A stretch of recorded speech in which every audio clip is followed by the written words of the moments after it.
기도하시고 하나님 앞에 예배드리겠습니다. 참 좋으신 하나님, 사랑과 은혜가 풍성하신 하나님 감사합니다. 지난 한 주간도 저희들 붙들어 주시고 이 시간 예배의 자리로 나올 수 있도록 인도하여 주셔서 감사합니다. 하나님, 이 시간 우리의 마음을 모아 우리의 목소리를 높여 하나님을 찬양하고자 합니다. 우리가 한 주간 살아가면서 하나님 보시기에 아름답지 못한 마음들이 많이 있을지라도 주의 은혜로 용서하여 주시옵시고 우리의 찬양을 기뻐 받아 주시옵소서. 우리가 살아가는 동안 늘 예배자로서의 삶을 잘 살아야 하겠지만 하나님, 저희들 너무 부족하고 믿음이 약하여 하나님의 마음을 기쁘시게 하지 못하는 경우가 너무도 많이 있습니다. 하나님, 이 시간 우리들의 마음 한 사람 한 사람 심령을 하나님 바라봐 주셔서 저희들의 마음이 하나님께 흡족할 정도의 믿음으로 성장될 수 있도록 도와주시기를 원합니다. 아버지, 이 시간에 예배자로서 하나님 앞에 나아갑니다. 우리를 붙들어 주시옵소서. 우리의 예배를 받아 주시옵소서. 감사합니다. 예수 그리스도의 이름으로 기도드렸습니다. 아멘. 예수 늘 함께 하시네 찬양 드리시겠습니다.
오직 주님만이 내 삶의 도움이시니 주의 얼굴 보기 원합니다.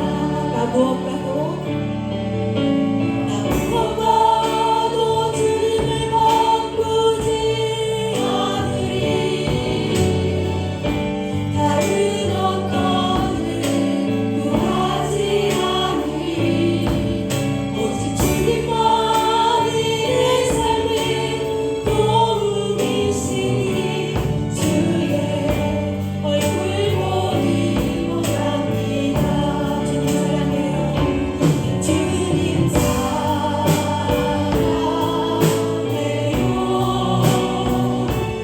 온 마음과 정성 다해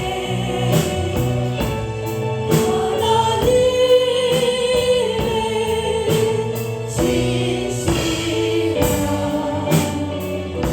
친구 되기 원합니다. 정말 다시 한번 부르겠습니다. 나 무엇과도 주님을 바꾸지 않으리. 다른 어떤 일 구하지 않으리.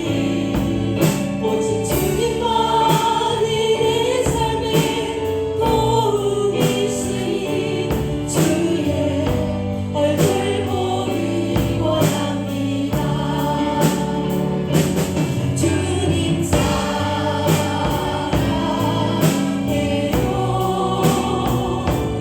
온 마음과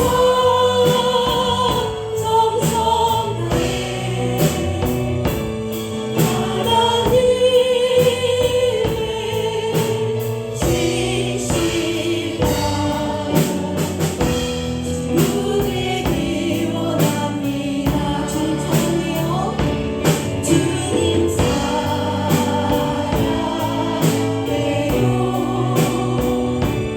온 마음과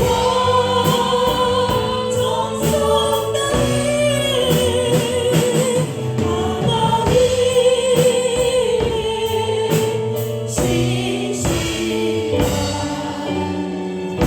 친구 되기 원합니다.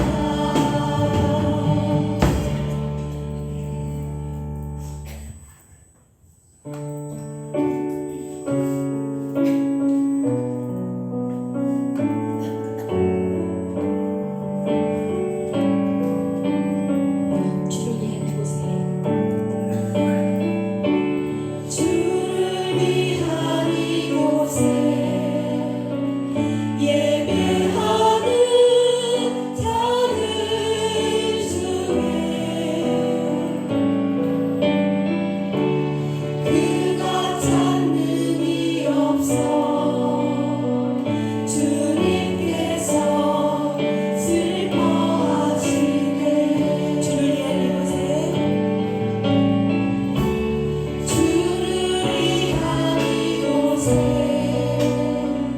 예배하는 자들 중에 그가 찾는 일 없어 주님께서 슬퍼하시네. 주님이 찾으시네.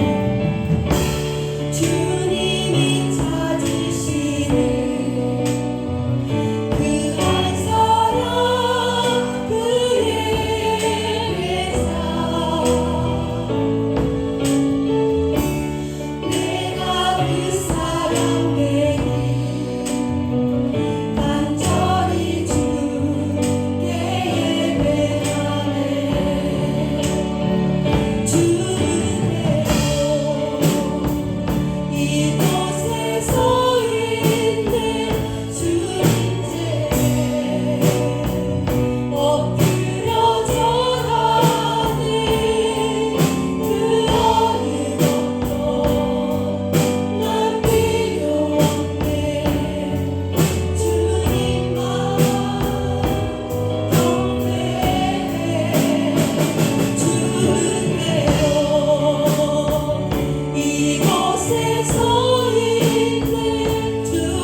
예수 그리스도를 믿사오니 이는 성령으로 잉태하사 동정녀 마리아에게 나오시고 본디오 빌라도에게 십자가에 못 박혀 죽으시고 장사한 지 사흘 만에 죽은 자 가운데서 다시 살아나시며 하늘에 오르사 전능하신 하나님 우편에 앉아 계시다가 저리로서 산자와 죽은 자를 심판하러 오시리라. 성령을 믿사오며 거룩한 공예와 성도가 서로 교통하는 것과 죄를 사하여 주시는 것과 몸이 다시 사는 것과 영원히 사는 것을 믿사옵나이다. 아멘. 우리 지나간 한 주간을 또 우리가 지금껏 살아왔던 삶의 시간들을 돌아보면서 하나님, 내 안에서 답답했던 것, 내 안에서 외로웠던 것, 내 안에서 불평이 됐던 것들 하나님 만져주시기를, 하루하루를 살아도 주의 은혜 안에서 힘있게 감사하며 증거하며 살기를 간구하십시오. 삶의 문제들을 접할 때마다 우리는 그 문제가 가장 큰 문제가 되어버립니다. 내가 지금 겪고 있는 그 순간이 가장 큰 순간이 되어버립니다. 그러나 우리가 조금만 믿음의 눈을 들어 주를 바라보게 된다 한다면 지금 내가 삶에 겪고 있는 모든 것들이 가장 힘들고 가장 무거운 짐이 아니라 주의 십자가 은혜 안에서 얼마든지 능히 감당할 수 있는 주의 이른 것을 깨닫습니다. 주님을 바라보며 지금의 내가 겪고 있는 모든 힘들고 어려운 것들, 이것이 내 인생의 전부가 아니라 내 삶에 너무도 작고 작은 미묘한 한 부분도 못 된다는 걸 생각하며 주님, 인생의 모든 순간마다 겪게 되는 모든 외로움, 고통, 그 무거운 짐들마다 주의 십자가의 은혜로 인하여 이기며 승리하게 하옵소서. 우리 시간 다 같이 기도하시고요. 또 우리 함께 예비하지 못하고 있는 여러 가지 질병 때문에 아파하는 성도들을 위해서도 우리 시간 같이 한 마음으로 동성으로 기도합니다. 다 같이 기도하겠습니다. 거룩하신 우리 하나님 아버지, 인생의 순간마다 우리가 겪게 되는 크고 작은 삶의 문제들, 아버지 그것이 내게 가장 큰 짐이 되어버리고 아버지 그 짐으로 인하여 그 문제가 내 인생의 전부가 되어버린 것처럼 생각하여 때로 주님 아버지 실망하고 낙심하며 원망하고 불평하며 아버지 하나님 아버지 괴롭고 괴로운 인생을 살아가고 있는 우리의 모습은 아닌지, 그러나 주님 예수 그리스도의 십자가의 은혜 안에서 우리의 삶을 돌아볼 때에 내가 지금 겪고 있는 그 무거운 짐은 내 인생에 아버지 하나님 한 부분도 되지 않는다는 사실을, 너무도 하나님 아버지 미미하고 보잘것없는 일이라는 사실을 깨닫게 됩니다. 주님, 이제 우리가 그리스도 십자가로 우리 인생을 바라보게 하옵소서. 나를 내 십자가 죽으신 예수 그리스도의 하나님 아버지 그분의 마음으로, 그분의 눈으로, 그분의 모든 것들로 하나님 우리 인생을 하나님 바라보게 하여 주옵소서. 그로 인하여 어떤 상황과 어떤 일들과 어떤 환경을 우리가 만나게 된다 할지라도 아버지 그것 때문에 주님과 멀어지거나 그것 때문에 인생이 하나님 고통을 삶이 하나님 아버지 무거운 짐을 지고 하는 일이 없도록 저희를 도와주시고 아버지 세워주시고 인도하여 주옵소서. 오늘도 예배하고 싶지만 아버지 육신의 질병 때문에 예배하지 못하는 약한 성도들, 아버지 가정에서 시설에서 하나님 아버지 주님의 손길을 기다리며 아버지 하나님 아버지 한 마음으로 주님을 바라보고 계시는 귀한 어르신들 하나님 이 시간도 찾아가 주시고 만나주시고 만져주시고 주님 앞에 나와 함께 예배할 수 있는 아버지 귀한 복을 내리워 주옵소서. 성령님 이 아침에 예배합니다. 정말 주님이 찾으시는 그 한 사람 예배자가 되게 하옵소서. 주님이 원하시는 그 한 사람 예배자가 되게 하여 주옵소서. 내 마음에 맞는 예배가 아니라 내 기분을 만족케 하는 예배가 아니라 오직 주님이 기대하시는 예배자, 주님이 원하시는 그 한 사람 예배자로 주님 앞에 나가게 도와주옵소서. 이 시간도 주의 영으로 충만하게 하시고 오직 주님 십자가를 바라보며 주님 앞에 나가게 하시고 더 당당하게 세상을 향하여 이기며 승리한 귀한 예배자들로 세워주시옵소서. 주님 인도하심을 믿습니다. 주님 역사하심 믿습니다. 이루어 주시옵소서. 일어나 빛을 발하라. 이는 내 빛이 이르렀고 여호와의 영광이 내 위에 임하였음이니라. 아멘. 우리 자리에서 일어나셔서 찬송가 21장입니다.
다 같이 기도하시겠습니다. 살아계셔서 역사하시는 나의 하나님 아버지 감사함을 드립니다. 오늘도 복된 날 허락해 주셔서 흩어져 있는 귀한 사랑하는 자녀 형제자님들 주님 전에 불러주시고 하나님 앞에 찬양과 경배드리게 하신 진심으로 감사함을 드립니다. 하나님 저희들 또한 한 주간 동안 세상에 살면서 하나님의 칭의와 사랑 가운데 살아있지만 세상 가치를 바라보면서 나의 정욕과 안목과 사랑을 구하여 또 하나님 앞에 많은 죄 허물을 범했음을 이 시간도 고백합니다. 아버지여 저들에게 눈과 자비를 베풀어주시사 주의 보혈비로 우리 허물과 죄를 깨끗이 주시고 정결케 하여 주시옵소서.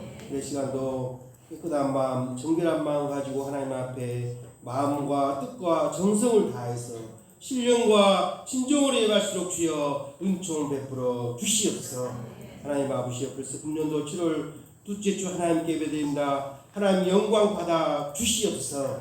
특별히 주의 피값 주신 몸된 제자를 더욱더 사랑하여 주시고 은혜 내려 주시옵소서. 귀한 자들이 하나님 중심 말씀 중심 교회 중심으로 거듭나게 하시사 하나님으로 명령하신 선한 사업과 복음 사업에 더욱더 힘쓸 수 있는 아름다운 재단 될수록 주여 은총 베풀어 주시옵소서. 특별히 사랑의 향기가 되어 이 지역의 잠잠 영혼들을 깨우게 하여 주시옵소서. 내 형제들에게 주의 사랑을 전하며 주의 복음 전하서 이 지역의 고난 영혼이 한 영혼 향기라 이 지역이 온전히 복음화되는 은혜의 역사가 나타나게 하여 주시옵소서. 나라 민족을 위해 또한 세계 열방에 있는 귀한 선교사들과 기도와 협력하여서 땅끝까지 내 그친이 되는 귀한 사명을 감당하는 아름다운 재단 지속 주여 은총 베풀어 주시옵소서. 아버지 하나님 특별히 세계 열방의 여러 민족들이 기후 변화와 전쟁으로 어려움에 처해 있습니다. 세계 열방의 많은 민족들이 천지 만물을 창조하시고 인간의 생사함을 주관하신 하나님을 깨닫는 세계 열방의 민족들이 다 될수록 주여 은총 베풀어 주시옵소서. 특별히 대한민국을 사랑하여 주시옵소서. 정치, 경제, 사회적으로 너무나도 어려운 가운데 있습니다. 하나님의 이 대한민국은 하나님의 나라요 하나님의 축복을 만들어 하나님께서 은혜를 준 귀한 민족을 깨닫게 하여 주시옵소서. 특히 나라 대통령보다 모든 민족의 지도자들이 하나님 들어가고 국민의 의와 질문이 일할수록 하나님의 지혜와 능력을 더하여 주시옵소서. 분단의 아픔도 치유하여 주시옵소서. 아버지 하나님, 특별히 귀한 자녀들 가운데 육신의 치고로 그냥 잘 있습니다. 아버지여 치유의 권능이 역사하여 건강을 회복하게 하여 주시옵소서. 우리 마음에 무거운 짐자, 근심 걱정인 자 있습니까? 귀한 일부터 다시 한번 하나님의 생명이 넘치는 평강이 많은 아름다운 귀한 은혜의 시간 될수록 주여 은총 베풀어 주시옵소서. 아버지 하나님만 특별히 여름철을 맞이하여 각종 행사를 갖게 하시니 감사함을 드린다. 명주대 송 찬양 통하여 귀한 찬양 집회와 돈조 집회를 갖게 하시니 감사함을 드린다. 아버지 귀한 찬양 집회가 기도로 준비하여 기도로 승리할수록 주여 은총 베풀어 주시옵소서. 아버지 하나님 아버지여 특별히 시간도 예배 이후로 수고한 자들 은혜 내려 주시옵소서. 저들이 이 예배 이후로 수고하면서 헌신 기도하여 더욱더 하나님께 영광 돌리고 더욱더 헌신을 할 수 있도록 주여 은총 베풀어 주시옵소서. 아버지 한 시간도 귀한 목사님 붙잡아 주시옵소서. 강건함을 더하여 주시옵소서. 성령의 두루마리여 주시옵소서. 시간 말씀을 선포할 때 은혜의 영, 진리의 영, 생명의 영이 내리게 하여 주시자 저들 감화 감동받고 그 말씀을 땅에서 승리하는 귀한 삶을 사는 아름다운 자녀들이 다 될수록 주여 은총 베풀어 주시옵소서. 모든 예배를 수용을 주님께 부탁드렸고 그러가시 예수님의 이름으로 나이다. 아멘.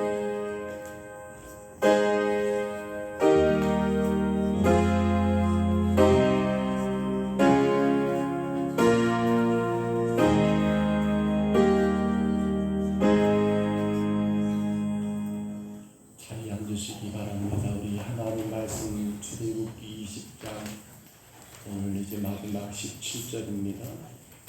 하나님 말씀 출애굽기 20장 17절의 말씀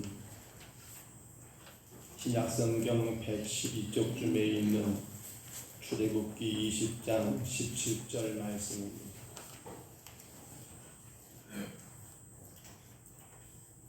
출애굽기 20장 17절 말씀 이 화면의 말씀을 참고하시고요. 이 말씀을 우리 같이 봤습니다.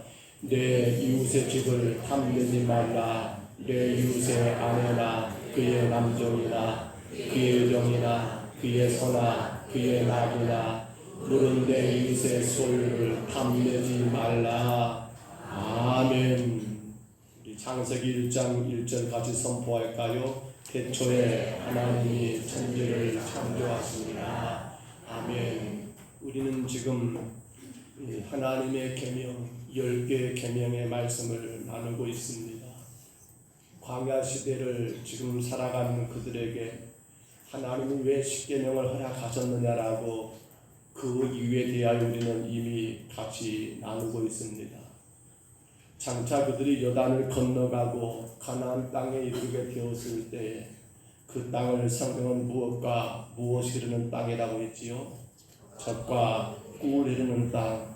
그 땅을 우리는 이름하여 바로 누구의 나라라고 말합니까? 하나님의 나라. 따라합니다. 하나님의 나라. 십계명을 주신 가장 큰 주된 목적은 그들이 정착하게 될 가나안 땅에 누구의 나라가 되어야 한다.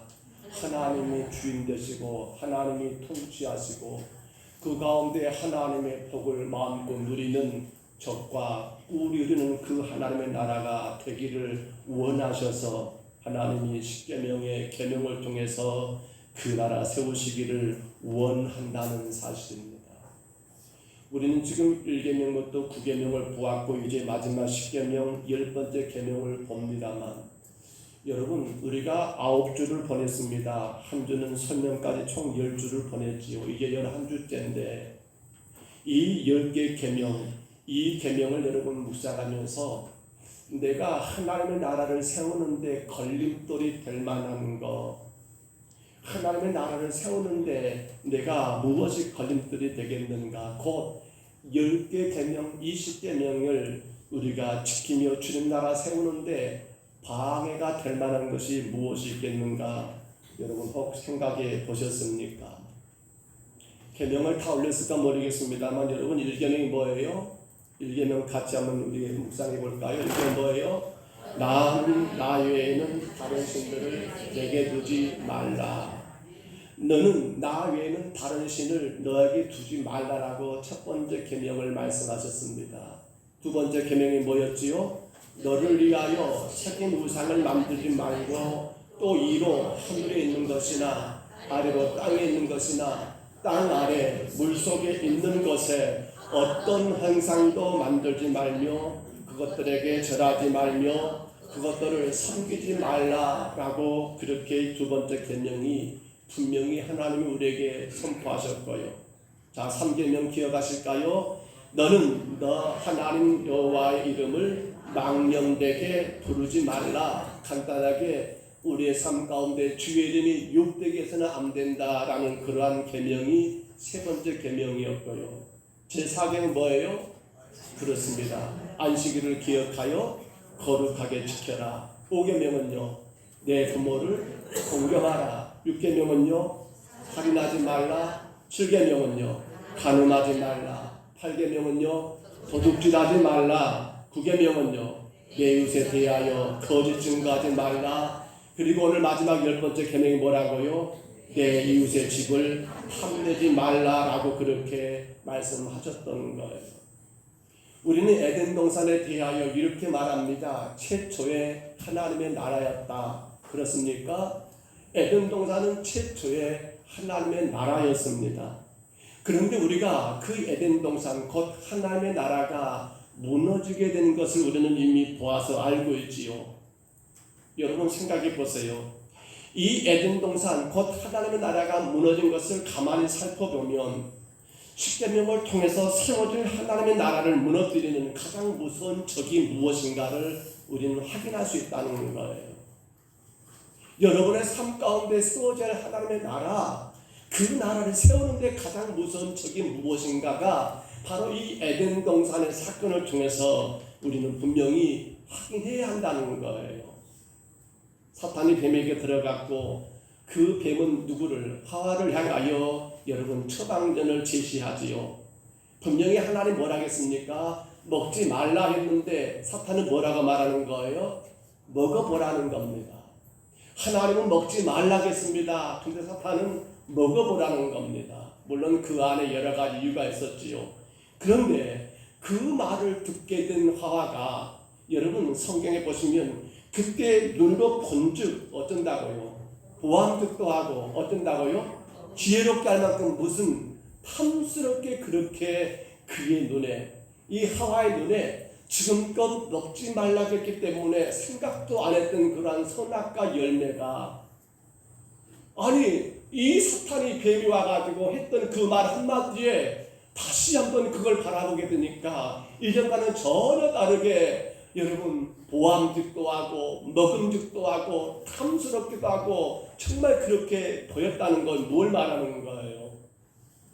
이제껏 그에게 없었던 무엇이 바로 그렇습니다. 본즉 보니까 사탄이 유혹하여 그 유혹을 가지고 보니까 거기에 대한 무엇이 생겨난 거예요? 욕심이 생겨납니다. 탐심이 생겨납니다. 탐욕이 발생하게 되었던 거. 그리고 그 탐욕이 결국에는 하나님의 명령마저도 소용이 없습니다. 반드시 죽으리라고 하는 하나님의 준엄한 심판마저도 이 탐욕은 이기지를 못하더라는 겁니다. 탐욕을 말입니다. 결국 그것이 결국 최초의 하나님의 나라였던 에덴 동산이 파괴돼 버리고 무너지는 가장 중요한 이유였던 사실. 여러분 그게 바로 오늘 우리가 묵상하는 10번째 계명, 내 이웃의 집을 탐내지 말라라는 이 탐욕의 문제가 결국에는 무엇을, 하나님의 나라를 무너뜨리는 가장 주된 이유가 되더라는 사실입니다. 지금껏 우리가 앞서 읽었습니다만 1계명부터 9계명까지 우리가 이것을 잘 지켜서 하나님의 나라가 건강하게 세워지느냐, 아니면 이걸 지키지 못하여 하나님의 나라가 무너지느냐, 여기에 결정적인 중요한 계명이 있다면 그것은 바로 오늘 이 10번째 계명, 내 이웃의 집을 탐내지 말라. 탐욕의 문제가, 욕심의 문제가 1계명부터 9번째 계명까지를 여러분 무너뜨리는 주된 이유가 된다는 거예요. 우리가 지난 시간 9번째 계명까지를 가만히 보면 이 계명들의 특징은 행동적인 것을 요구합니다. 행동을 요구해요. 그러나 오늘 마지막 10번째 계명을 보면 이건 외적인 행동이 아니라 내적인 행동입니다. 곧 마음의 결정, 마음의 결단을 추구하는 것이 이 마지막 10번째 계명이 아닙니까? 그래서 우리 야고보서 1장 15절 한번 들어봅니다. 야고보서 1장 15절입니다. 욕심이 잉태한즉 죄를 낳고 죄가 장성한즉 사망을 낳으니라. 아멘. 욕심이 바로 탐욕이 여러분 죄를 만들어 버렸고 그 죄가 결국 사망에 이르게 하는 끔찍한 문제가 되어서 건강하게 세워져야 하나님 나라가 무너지는데 일조하게 된 그 사건들이 바로 10번째 계명 탐욕, 욕심이라는 사실입니다. 모든 것들의 무너짐의 시작은 어서요, 바로 탐욕에서 시작하더라는 겁니다. 이 욕심을, 이 탐욕을 이기지 못하면 우리의 삶은 무너지게 되고 흔들리게 되고, 무엇보다도 심각한 것은 하나님과의 관계마저도 여러분 결코 의미 없는 관계로 만들어버렸던 사건이 바로 에덴 동산의 사건이고요. 우리 삶의 모든 것들이 바로 여기에 있더라는 거예요. 탐욕, 욕심, 내 이웃의 집을 탐내지 말라는 이 10번째 계명이 얼마나 무서운 건가를 우리는 성경에서 한 사람을 통해서 확인해 볼 수가 있지요. 바로 이스라엘 두 번째 왕이었던 다윗 왕을 한번 여러분 돌아서 생각해 보세요. 다윗 왕, 그의 인생은 한마디로 승승장구하는 그런 인생을 살았던 사람입니다. 너무도 위대한 왕이었습니다.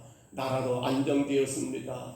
그런데 그러한 다윗의 인생 가운데 그 모든 것들을 송두리째 무너뜨리는 그러한 끔찍한 사건이 발생하는데, 그 사건의 주된 이유가 뭐 때문입니까? 바로 탐심, 탐욕, 욕심에서 출발했더라는 거예요.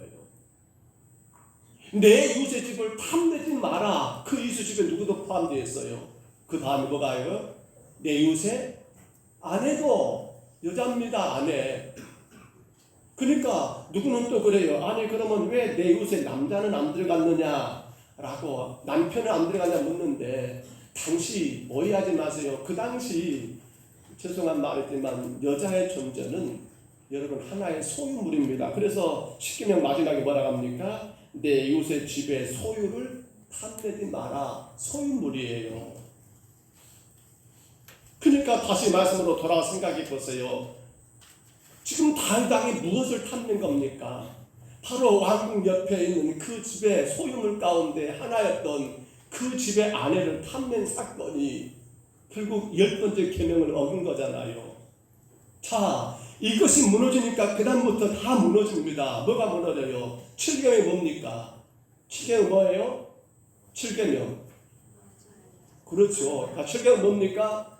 간음하지 말라. 누구를 간음해버려요? 바로 그 이웃집의 아내 바세바를 간음하는 7계명이 무너진 것이 뭐 때문입니까? 10번째 계명, 내 이웃의 집을 탐내지 말라는 그런 탐심, 탐욕이 7계명을 무너뜨리는 이유가 되어버렸다는 거예요. 그것만이 답니까? 여러분 다시 보십시오. 6계명이 뭐예요? 살인하지 말라. 6계명이죠. 누구를 죽입니까? 그 바세바의 남편이었던 우리아를 전쟁통에 죽게 만든 것도 누굽니까? 바로 탐욕에 눈이 멀어 내 이웃의 집을 탐내버린 그 10계명이 깨지니까 6계명을 여러분 무너뜨려버렸던 다윗의 모습을 우리는 확인할 수 있잖아요. 여러분 8계명이 뭐예요? 8계명 뭐 하지 마라? 도둑질하지 마라. 그렇죠. 내 이웃의 소유를 지금 도둑질했잖아요. 그러니까 다윗은 10번째 십계명 이 탐욕의 계명이 무너지니까 여러분 안타깝게도 8계명도 무너지고 그리고는 또 그 자신이 여러분 이걸 이실 죽고 합니까? 아니지요.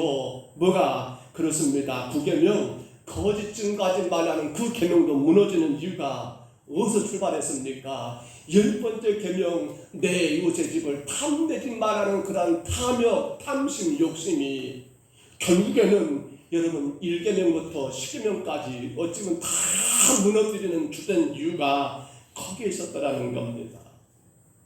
한마디로 말하면 10번째 계명인 탐심, 탐욕은요 영적 쓰나미가 돼가지고 인생을 완전히 망가뜨려버리는 그러한 주된 사건 이유가 되었더라는 거예요. 그래서 잠언 기자가 잠언 16장 32절이죠. 뭐라고 말했습니까? 들어보세요.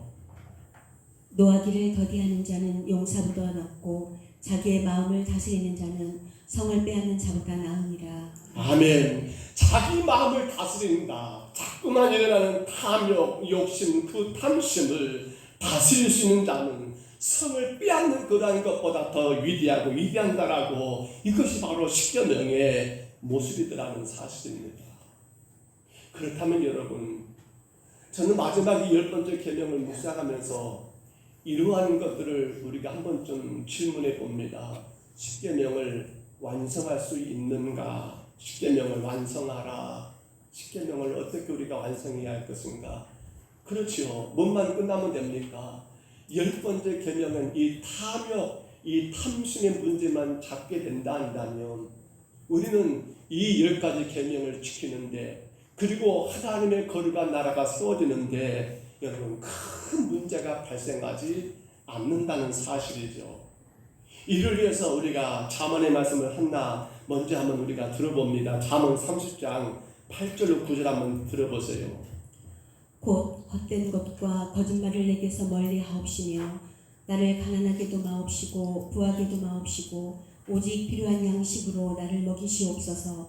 혹 내가 배불러서 하나님을 모른다 여호와가 누구냐 할까 하오며 혹 내가 가난하여 도둑질하고 내 하나님의 이름을 욕되게 할까 두려워함이니이다. 아멘. 우리 한번 따라합니다. 나를 가난하게도 마옵시고 부하게도 마옵시고. 여러분 말이 참 좋은 말이죠. 하나님 나를 가난케도 마시고 나를 부자가 되게도 마시고. 근데 여러분 그 기준이 뭐예요? 여러분은 지금 가난하다고 생각하십니까? 아니면 여러분은 지금 부자라고 생각하십니까? 여러분 스스로에게 한번 질문해 보세요. 나는 부자인가? 나는 가난한가? 근데 오늘 성경에서는 뭐라고 해요? 나를 가난하게도 마옵시고 나를 부하게도 마옵시고. 이게 그러면 기준과 수치가 과연 얼마큼 돼야만이 그 사람이 부자고 얼마큼 돼야만이 가난이냐라고 여러분 그렇게 질문이 되지 않습니까? 또 우리가 빨간 글씨를 올려놨습니다만은 이 말씀 가운데 정말로 이해가 안 되는 말씀이 또 하나 있지요. 여러분 따라할까요? 오직 필요한 양식으로 나를 먹이소서. 여러분 어느 정도가 필요한 겁니까? 오직 필요한 양식으로 나를 먹이라고. 너무 좋은 말이에요. 근데 도대체 어느 정도가 있어야만 여러분 만족하시겠어요? 여러분 만족하십니까? 아니 통장에 잔고가 이만큼 있으면 만족한다. 나는 이 정도면 만족한다. 한번 물어보세요. 당신 만족하냐고. 물어보세요. 당신은 만족하십니까? 당신의 인생에 대해서. 그러니까 사실은 나를 가난하게도 마옵시고 부하게도 마옵시고 이러한 표현이나 그리고 이어지는 오직 필요한 양식으로 나를 먹이소서라는 이 말은 정말로 우리 생각에는 우리 기준으로는 도저히 이해가 안 되는, 아니 끝이 없는 그러한 인간의 욕망으로는 절대로 불가능한 사건이더라는 거예요. 그런데 이 문제에 대하여 정말 하나님 예수님께서 여러분 또 한 번 말씀하신 사건이 있어요. 도대체 그러면 여기서 가난도 말고 부하기도 말고 필요한 양식으로 내게 채워달라는 이것이 무엇인가? 우리 신약성경으로 넘어와서 본다면 예수님께서 제자들에게 가르쳐 주십니다. 너희는 어떻게 기도하라? 이렇게 기도하라. 그건 누구의 기도예요? 예수님께서 제자들에게 그렇게 기도하라고 가르쳐준 우리가 흔히 말하는 주기도입니다. 주님 가르친 기도지요.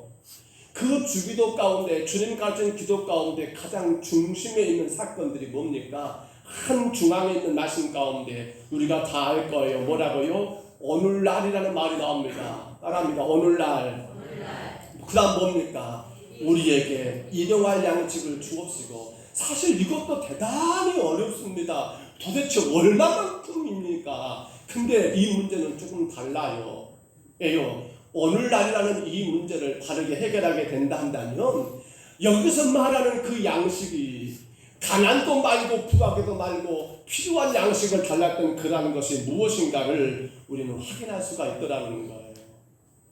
예수님께서 가르쳐준 기도 가운데 오늘날이라는 말은 단순하게 오늘을 의미한다는 단어라기보다도 우리 삶의 그날 그때 살아갈 그러한 양식을 말하기 때문에 오늘이라는 개념보다도 언제일까요? 오히려 내일이라는 말이 더 맞는 말이라는 겁니다. 하나님, 오늘 내가 지금 이렇게 살고 있는데 내일도 필요한 것도 하나님 이렇게 채워주세요. 내일의 삶도 하나님 이렇게 해결해 주세요. 이를테면 내일의 양식을 구한 것이 바로 오늘 이 본문, 즉 오늘 예수님의 기도의 여러분 중심의 사건이다라는 거예요. 그런데 성경에는 내일의 양식이라는 개념들이 거의 없습니다만 유일하게 한 군데 내일의 양식에 대하여 말씀한 부분들이 있더라는 거 여러분 뭐 아실까요? 하나님이 내일의 양식에 대해서 말씀했던 사건들 우리 출애굽기 16장이죠. 22절 23절 한번 들어보세요. 여섯째 날에는 각 사람이 각절의 식물 곧 하나에 2 오멜씩 거둔지라. 회중의 모든 지도자가 와서 모세에게 알림해 모세가 그들에게 이르되 여호와께서 이같이 말씀하셨느니라. 내일은 휴일이니 여호와께 거룩한 안식일이라. 너희가 구울 것은 굽고 삶을 것은 삶고 그 나머지는 다 너희를 위하여 아침까지 간수하라. 아멘. 여러분 광야 시대 가운데 이스라엘 백성들에게 하나님이 내리셨던 만나 기억하시지요? 그런데 이 만나는 그날 그렇습니다. 이 만나는 오늘 것을 내가 오늘 걷어가지고 오늘로 만족한 게 만나 사건입니다. 하나 유일하게 내일 것까지 오늘 준비한 일은 있었습니다. 그게 오늘 읽었던 말씀인데요. 뭡니까? 바로 그 다음날이 안식일, 우리도 말하면 주일일 때는 언제? 그 전날 여섯째 날에 여러분 평소에는 한 오멜입니다만 이 여섯째 날은 몇 오멜? 2 오멜 갑절을 거두라고 주님이 말씀하셨습니다. 그러면 생각해 보세요. 거두기는 오늘 거뒀습니다. 내일 것까지. 그러나 그것은 언제 먹을 겁니까? 내일 먹을 양식입니다. 그래서 오늘날이라는 말 그것이 바로 오늘만을 의미하는 게 아니라 내일을 말한다는 말의 의미가 바로 거기서 통하게 되더라는 거예요. 오늘이면서 동시에 내일입니다. 우리 인생 그렇습니다. 오늘이면서 동시에 내일이에요. 우리는 오늘만 사는 것이 아니라 오늘을 통해서 내일도 사는 인생이기 때문에 바로 내일 양식이 여기 지금 만나 사건 가운데 안식일을 준비하는 가운데 여섯째 날에 거두는 이 사건 속에서 주님은 내일의 양식에 대하여 분명히 언급하셨더라는 겁니다. 그런데 이걸 다시 또 신약으로 넘어와가지고 성경 가운데 만나 사건을 말씀하신 부분들이 요한복음 6장에 가서 보면 잘 기록이 되어 있지요. 근데 6장 말씀 가운데 우리 시간 35절 말씀 예수님께서 선언하신 말씀 한번 들어봅니다. 예수께서 이르시되 나는 생명의 떡이니 내게 오는 자는 결코 줄이지 아니할 터이요 나를 믿는 자는 영원히 목마르지 아니하리라. 아멘. 여러분 당시 광야 시대 가운데 만나는 그날이었습니다. 물론 그것으로 만족하면 좋지만 혹여라도 부족하면 어떻게 됩니까? 안 됩니다. 끝나는 겁니다. 그렇기 때문에 이 광야 시대에 내려진 그 만나는 이스라엘 백성들에게 그날에 필요한 것만 채워준 것 뿐이지 그 이상의 것을 얻을 수는 없었던 사건입니다.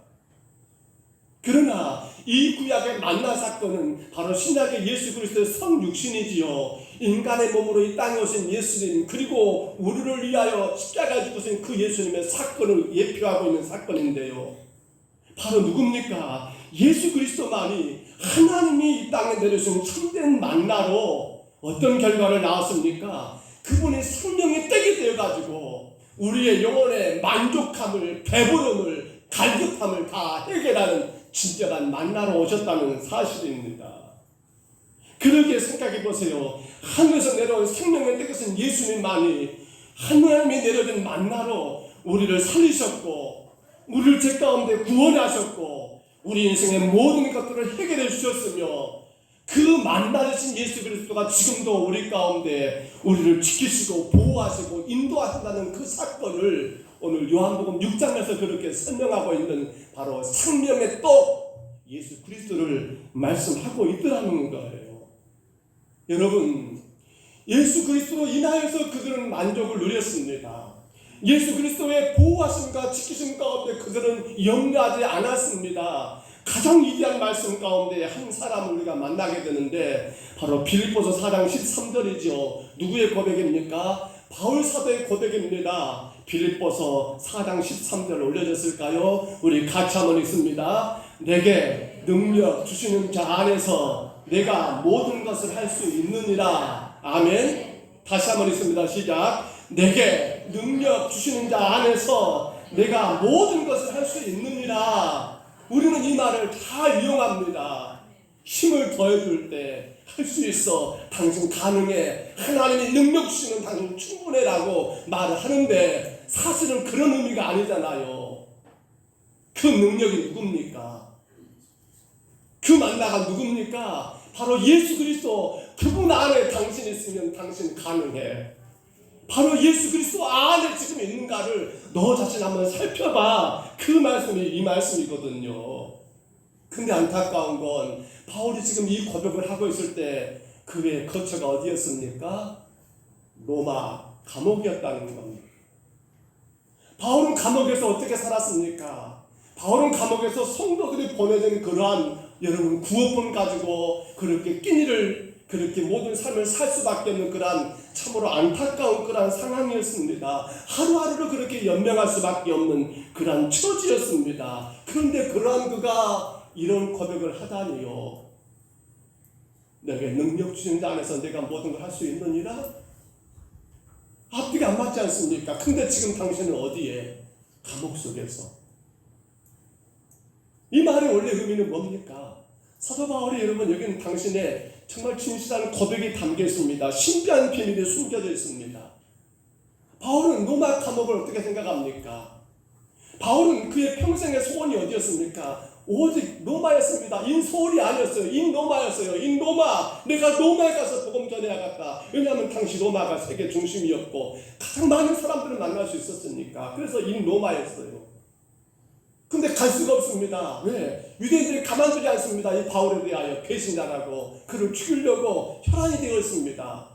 근데 놀라운 것은 하나님이 바울을 죄수의 신분을 만들어버렸고 죄수지만은 그는 원래 여러분 로마 그렇지요. 로마인의 신분증 갖고 있다 보니까 그는 로마로 가가지고 재판받게 되는 그러한 일로 인하여 하나님이 그를 죄수로 만들어가지고 지금 어디까지 로마 감옥까지 그 사도 바울을 안전하게 여러분 인도하셨더라는 거예요. 그렇기 때문에 내게 능력 주신 자에서 내가 모든 것을 할 수 있다는 이 말의 참된 의미는 뭡니까? 그렇습니다. 하나님이 나를 이곳 로마 감옥에 있게 하셨다 한다면 이곳이 가장 안전한 곳이기 때문에 나를 이렇게 인도하셨을 거라는 것을 믿는 것이 바로 그 고백이에요. 다른 것이 아니에요. 그래서 바울은 빌립보서 4장 11절입니다. 뭘 하겠습니까? 내가 궁핍함으로 말하는 것이 아니라 어떤 형편이든지 안 나왔어요. 나는 자족하기를 배웠노니 올렸을까요? 그렇습니다. 뭘 배웠다고요? 어떤 형편인지 그는 자족하기를 배웠다. 왜요? 그는 지금 감옥에 있으면서 그는 성도들이 주는 그 구원품 가지고 하루하루 생명을 연명하면서 어떻게 말입니까? 아니 바울은 그 이전에 수많은 일들을 겪었잖아요. 근데 그럼에도 불구하고 그는 모든 것들이 만족했습니다. 부족함이 없었습니다. 남의 것 탐낼 일이 없었습니다. 불평할 것이 없었습니다. 이게 자족이거든요. 그러면 우리가 알잖아요. 바울이 여러분 어떤 인생을 살았습니까? 얼마나 억울한 일을 살았습니까? 얼마나 많은 위험을 당했습니까? 얼마나 큰 고통을 채운 일이 많았습니까? 그의 인생 가운데 죽음의 얘기가 얼마나 많았습니까? 근데 그는 말합니다. 나는 만족합니다. 나는 자족합니다. 왜요? 뭐 때문에? 내게 능력 주시는 자 안에서 뭐란 말입니까? 그 말은 하나님이 그것이 내게 필요하니까 그걸 내게 허락하셨다는 거예요. 이게 자족입니다. 내가 마땅히 그 자리에 있어야 하니까 주님 나를 그렇게 인도하셨다는 거예요. 이게 자족이에요. 내가 지금 그것을 당연히 내가 해야 할 일이니까 주께 나를 그렇게 하게 하셨다는 거예요. 이게 자족이란 말입니다. 그래서 그가 매받는 일도, 풍랑을 만나는 것도, 죽음의 길을 당하는 그러한 일들까지도 그는 오히려 왜요? 바로 하나님이 복음을 위하여 나를 그렇게 하셨으니까 그것은 전혀 문제가 되지 않고요. 오히려 그는 그 일을 통하여 뭐가 증거되면, 예수가 전해지면, 복음이 증거되면 나는 기쁘고 나는 즐거운 거라고 바울은 그렇게 고백하고 있는 거예요. 사랑하는 여러분, 누구 안에서요? 예수 그리스도 안에서요. 아마 우리 청년들은 모를까 모르겠습니다만 연세 있는 분들은 다 한 번쯤 들었을 이야기 같습니다. 태어나기 의사의 실수로 뇌가 다쳐 뇌성마비 판정을 받은 아이가 있었습니다. 아기의 부모는 가난 때문에 제대로 된 치료를 해줄 수 없었습니다. 어린 시절 고통은 마음까지 멍들게 했고 사춘기 소녀는 삶을 저주했습니다. 호기심도 꿈도 많은 10대 소녀의 시간은 극심한 절망감을 가져왔습니다. 아무도 없는 빈방에서 소녀가 부르짖을 수 있는 대상은 하나님뿐이었습니다. 눈물과 땀이 젖은 소녀의 가슴에 핏줄기가 들어오기 시작했습니다. 하지만 가난과 외로움은 여전했습니다. 휠체어도 없는 작은 방에서 눈물 흘리는 날도 계속되었습니다. 그때 하나님의 음성이, 하나님의 분명한 음성이 한편의 시로 들어왔습니다. 소녀는 시를 받아 적기 시작했습니다. 삐뚤삐뚤한 글씨는 소녀의 고백이었습니다. 이 시가 노래가 되어 많은 사람들에게 불리게 되는 나라고 하는 그러한 찬양입니다. 이 사람이 누구예요? 그렇습니다. 송영희 씨. 준비됐을까요, 밴드? 나라고 하는 그러한 가사 여러분 아신가요? 밴드 준비될 동안 제가 잠깐 있습니다. 나 가진 재물 없으나, 나 남이 가진 지식 없으나, 나 남에게 있는 건강 있지 않으나, 나 남이 없는 거 있으니, 나 남이 못 본 것을 보았고, 나 남이 듣지 못한 음성 들었고, 나 남이 받지 못한 사랑을 받았고, 나 남이 모르는 것 깨달았네. 공평하신 하나님이 나 남이 가진 건 다 없지만 공평하신 하나님이 나 남이 없는 것 갖게 하셨네. 우리 잠깐 한번 찬양하고 말씀 결론했습니다.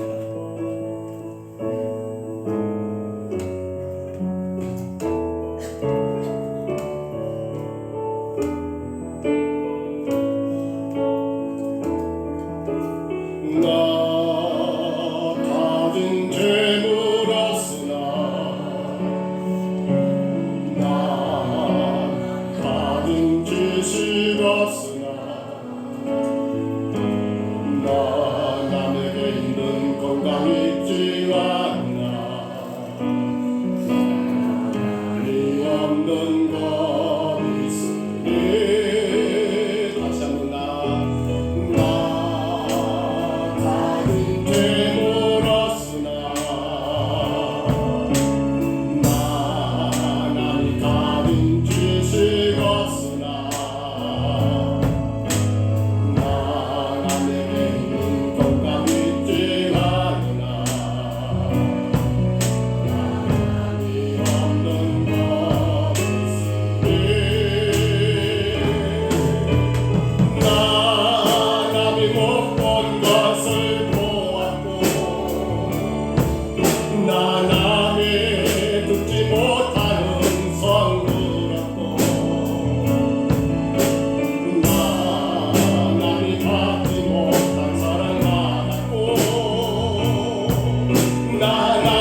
들었습니다. 성령이라고 하는 정말 몸을 움직이기도 너무나 힘든 그런 여러분 하나님의 딸 아닙니까? 근데 이 찬양의 가사 그가 하나님께로부터 받아든 시인데요 날아가는 그런 시입니다만 여기서 성령이시는 고백합니다. 뭐라고 고백을 해요? 이 부분이 가장 충격적이지 않는가요? 지금 올라져 있네요. 뭐라고요? 공평하신 하나님. 따라합니다. 공평하신 하나님. 성령의 씨가 그렇게 말합니다. 하나님은 공평하십니다. 여러분 이해가 되십니까? 여러분 이해가 되세요? 하나님은 공평하시대요. 여러분 이해가 되실까요?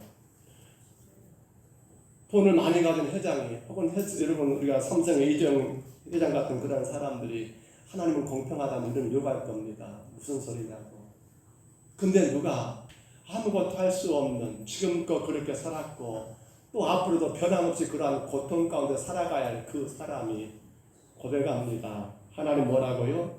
공평하십니다. 공평하십니다. 여러분 어떻게 이러한 하나님은 공평하다는 그런 고백이 가능했을까요? 우리는 이 한 사람이 이 고백, 물론 사도 바울이 말합니다. 내게 능력 주신 자에서 내가 모든 걸 할 수 있다는 그런 고백이나 이 성령이라는 한 자매의 고백 속에서 우리가 꼭 확인하게 된 건 하나입니다. 누구 안에서요? 예수 그리스도 안에서 말입니다. 예수 그리스도 안에 그 믿음의 고백과 그 사랑의 뿌리를 두고 있기 때문에 하나님은 공평하십니다. 하나님은 공평하십니다라고 말하고 있는 거예요. 여러분 어떻습니까? 여러분 인생 가운데 하나님은 공평하십니다라고 그렇게 말할 수 있으실까요? 여러분의 삶을 가만히 돌아볼 때 하나님은 공평하셔, 하나님은 공평하셔라고 그렇게 여러분 자신 있게 선포할 수 있을까요? 혹여라도 만에 하나 그 공평함이 느껴지지 않는다면 우리는 그것 때문에 실망할 것이 아닙니다. 아니 그러한 사람도 공평하다고 하나님 공평하다고 말하는데 왜 나는 그것이 안 되는 거야 라고 여러분 낙심할 것도 아닙니다. 더 중요한 게 뭡니까? 우리 자신을 가만히 예수 그리스도를 불러보는 겁니다. 어떤 예수였습니까? 불러보세요. 여러분 안에서 예수님을 불러보세요.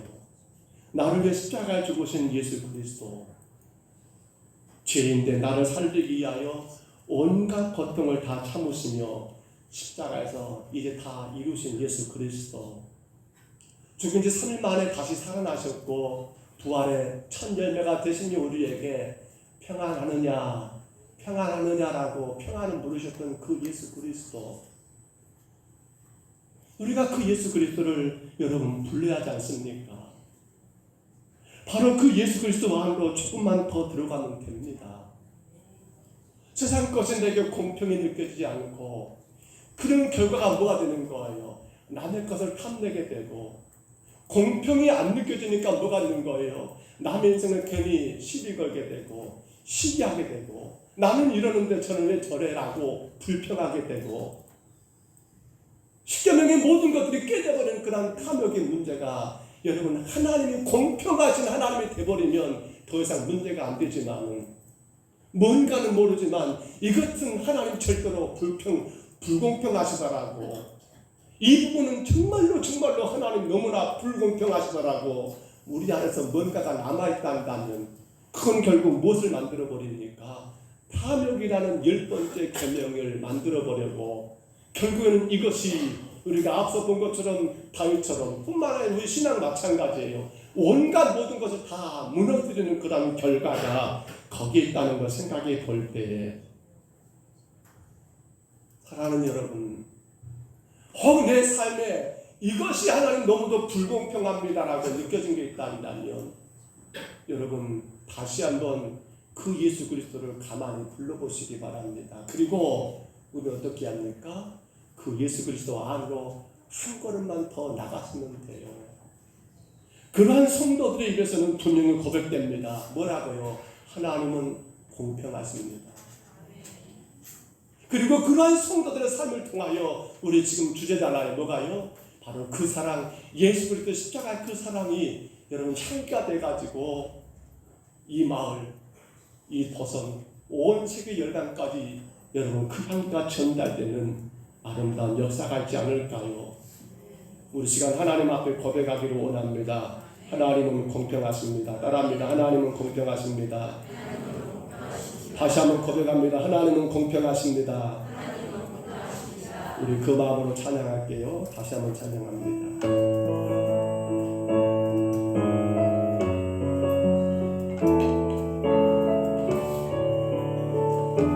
나 가진 재물 없으나 나 가진 재물 없으나 나 남이 가진 지식 없으나 나 남에게 있는 건강이 있지 않나 남이 없는 것 있으니 다시 한번 나 가진 재물 나 가진 재물 없으나 나 남이 가진 지식 없으나 나 남에게 있는 건강이 있지 않나 남이 없는 것 있으니 나람이 어떤 것을 보았고 나람이 듣지 못하는 성도였고 나람이 받지 못한 사랑 받았고 나람이 모르는 것 내가 알았네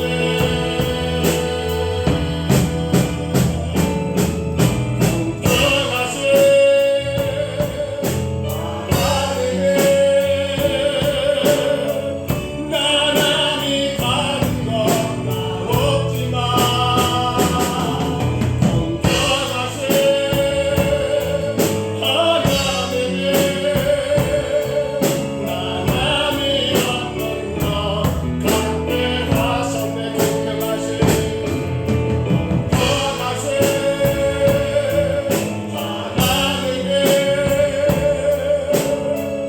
나남이 가진 건나 없지만 공평하신 하나님이 나남이 없는 것 같게 다시 한번 공평하신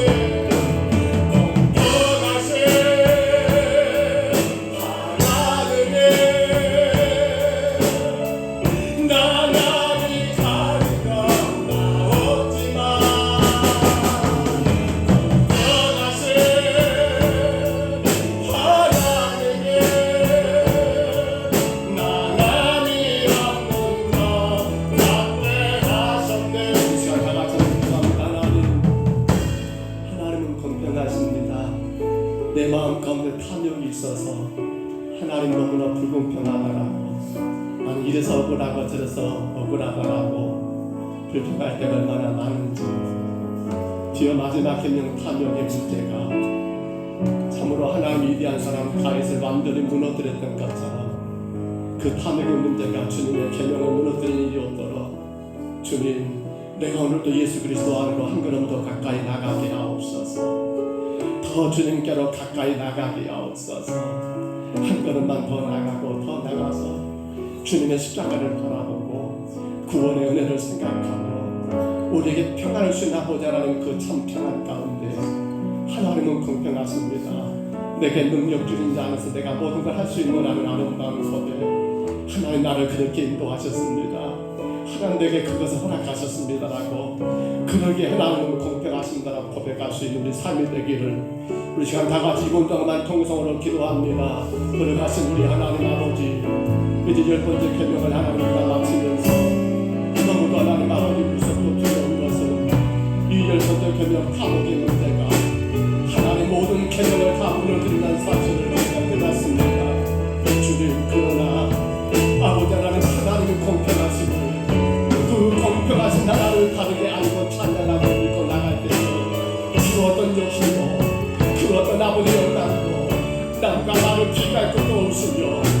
그러니까 하나님 아버지 불평하고 저희는 불평할 것도 없습니다. 일어서 시기하고 저래서 하나님 아버지 미워할 것도 없습니다.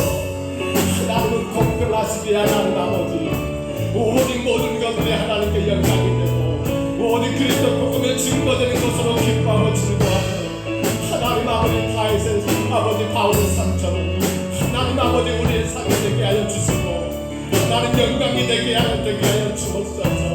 진정한 하나님 아버지 그 사랑이 향기되어 온 땅에 증거되기 위해서 아버지 하나님 우리 안에 모든 타격의 문제가 제거되고 사라져야 싸우는데 그것이 우리 힘과 의지한 걸로 되는 것이 아니요 내가 그 한 걸음 가까이 예수로 나감으로 말미암아 십자가에서 나를 내주고신 그 예수 그리스도 나를 구원하신 예수 그리스도 내게 참된 평화를 준 그 예수 그리스도로 더 나감으로 말미암아 하나님 눈에 보여주는 세상 것이 아니라 그 예수로 인하여 참으로 하나님을 우리가 선포하게 하여 주옵소서. 하나님은 공평하십니다라고 하나님은 공평하십니다라고 선포하여 하나님이 탐욕의 문제를 이김으로 말미암아 하나님의 거룩한 나라가 우리 가정 가운데 세워지게 하시고 하나님의 그 나라가 우리 교회 가운데 세워지게 하시고 하나님의 그 나라가 이 천국 땅과 이 민족과 세계 땅 가운데 세워져서 하나님의 주인 되시고 하나님의 통치 가운데 거룩한 나라로 온 주께 영광을 드리는 아버지 민족과 세계가 되게 하시고 우리의 가정과 우리의 삶이 되게 주여 인도하여 주옵소서. 주님 이 시간 고백합니다. 하나님은 공평하십니다. 하나님은 공평하십니다. 날마다 주님과 사랑하는 성도들이 이 고백 가운데 주의 나라 세워가며 주의 영광 가운데 거하게 하여 주옵소서. 주님 이루실 줄 믿습니다. 주님 세울 줄 믿습니다. 주님 함께 하여 주시옵소서.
참된 만족을 하나님 나라로 줍시다.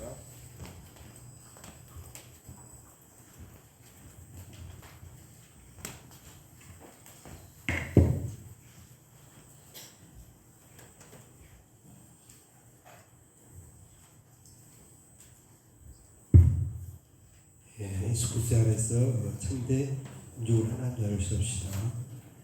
우리 기준을 바꿉시다. 하나님 중심, 교회 중심, 성경 중심이 본받는 성도 기준이 됩시다.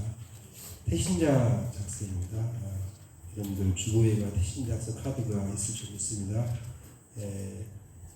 태신자 작성이 두 부분입니다. 한쪽은 이렇게 작성해서 교회에 내주시고 한쪽은 본인이 가면서 기도합니다. 태신자 카드 부분은 11월 19일 나고요. 총 좋은 주일로 이렇게 되어 있거든요. 태신자 되시기 바랍니다. 전도 세미나입니다. 7월 달에 다음 주 화요일부터 13일부터 8월 30일까지 매주 목요일 오전 10시부터 12시까지 노예 전도부 주관으로 송동중앙교회당에서 열립니다.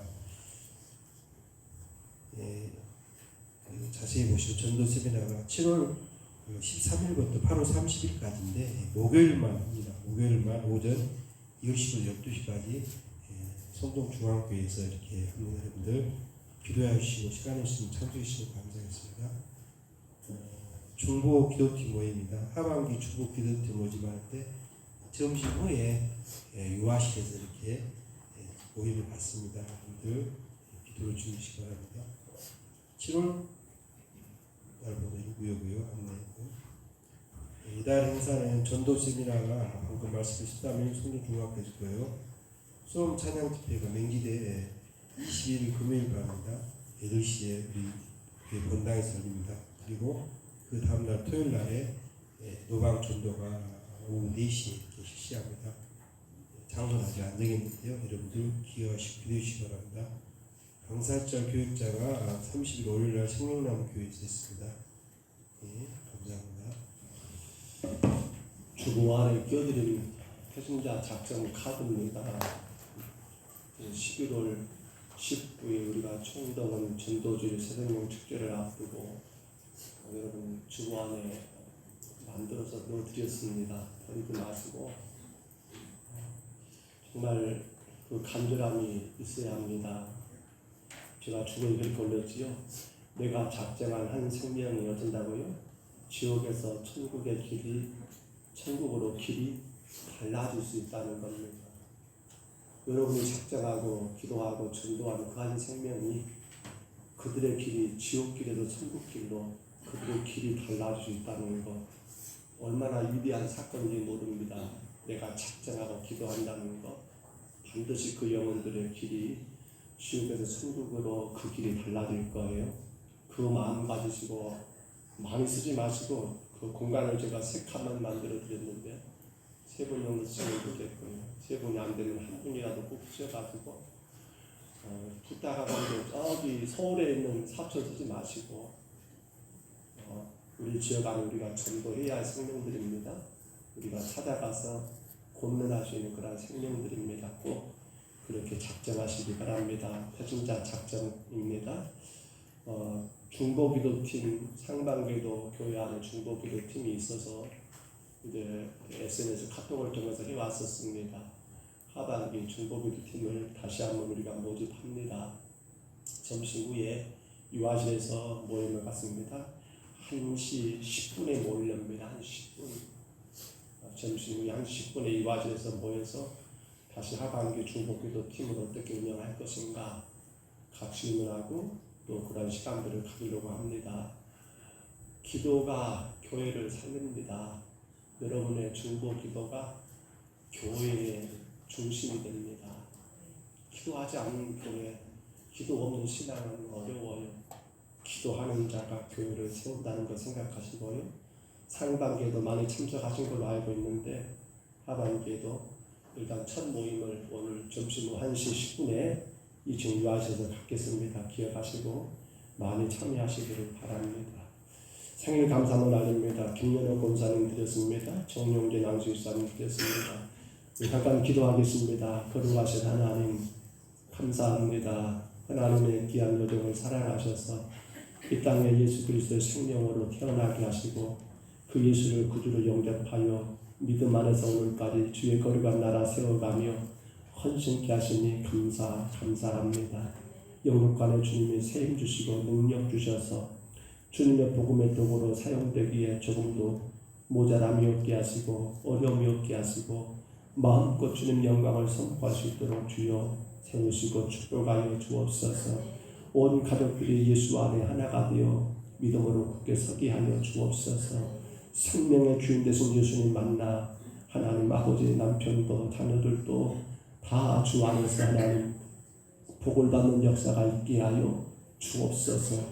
여종의 간절한 소원 그 기도 들으시는 주님 신이 인도해 주시고 저들의 마음을 열어주시고 하나님 역사하여 주옵소서. 아버지 하나님 귀한 정용진 안수사님 사랑하시니 감사합니다. 새롭게 하나님 아버지 이제 식당을 열고 일들을 시작합니다.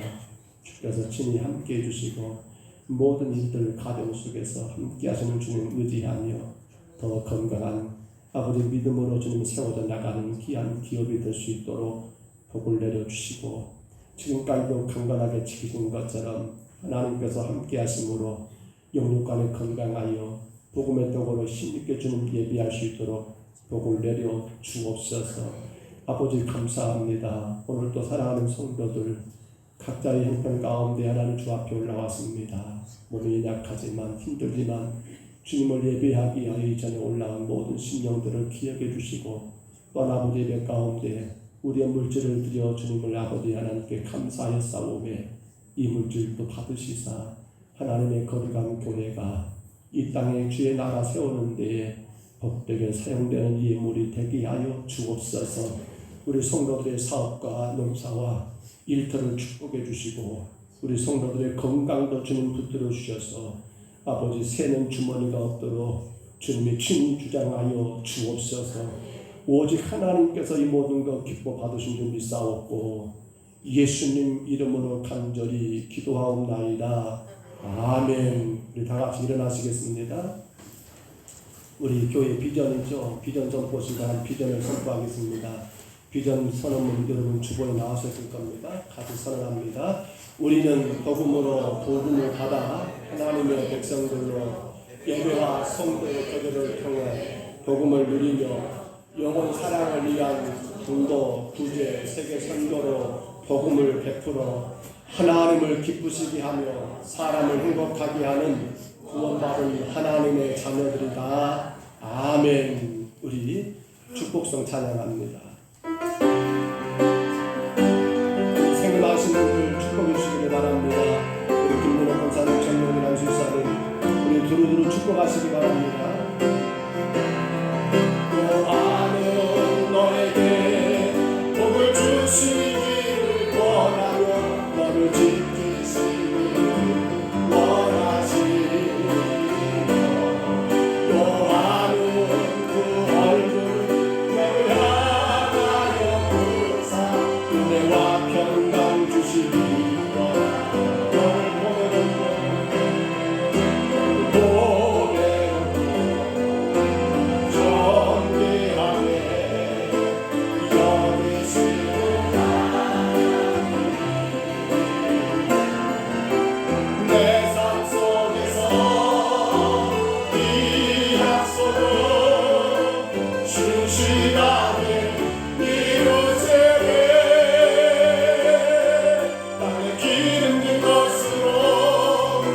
신령한 것으로 너를 복주시고 지키신 하나님이 너의 영혼 잘 되도록 은혜 베푸시며 평강으로 인도하시네.